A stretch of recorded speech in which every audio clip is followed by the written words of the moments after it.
দর্শক, এবারের ঈদের বাজারে আকর্ষণ এই গরুর হাটে পরিমণি। গরুটা আকারে অনেক বিশাল এবং এটার নাম রাখা হয়েছে জায়েদ খান। জায়েদ সাকিব খান খানও তো দেখতে অনেক সুন্দর, তো ও রেসপন্স করে সাকিব খান বলে ডাক দিলে। গাবতলী গরুর হাটে মেকআপ করে এসেছে পরিমণি। বিসমিল্লাহির রহমানির রহিম। আসসালামু আলাইকুম। তো কুরবানি ঈদ চলে এসেছে। কুরবানির ঈদের আর মাত্র একদিন বাকি। তো ইতিপূর্বে আগের বছরের মতো এবছরও লক্ষ্য করছি যে পশুর নাম বিভিন্ন নায়ক নায়িকাদের নামে হচ্ছে। পশুর নাম পরিমণি, পশুর নাম জায়েদ খান, পশুর নাম সাকিব খান। তো আসলে কুরবানিটা কি? কুরবানি কি কোনো তামাশা জিনিস?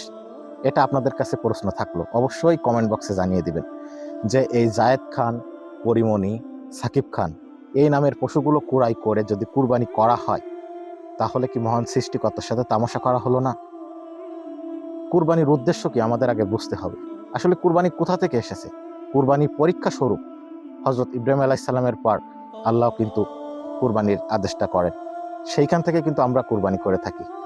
আল্লাহ দেখতে চান যে একজন বান্দা মহান আল্লাহ পাকের রাজি খুশির জন্য কতটা তার মনটাকে উৎসর্গ করতে পারে, কতটা তার অর্থ সম্পদকে উৎসর্গ করতে পারে, কতটা তার প্রিয় বস্তুটাকে উৎসর্গ করতে পারে। তো আমাদের অবস্থা কি? গরুর নাম দিছি আমরা পরিমণি, মহান আল্লাহ পাকের সাথে তামাশা ছাড়া আর কিছুই না। তো এই পরিমণি, জায়েদ খান, সাকিব খান এই নামের পশুগুলো ক্রয় করে যারা কুরবানি করছেন তাদের কুরবানিটা কতটুকু হবে মহান আল্লাহ পাক এই তামাশার সাথে জড়িত হওয়ার পরে তাদের কুরবানিটা কতটুকু কবুল করবে মহান আল্লাহ পাকই ভালো জানে। তো আসলে আমি মনে করি যে একজন সচেতন মানুষ কখনো এই তামাশার সাথে জড়িত তাদের সাথে জড়িত হতে পারে না।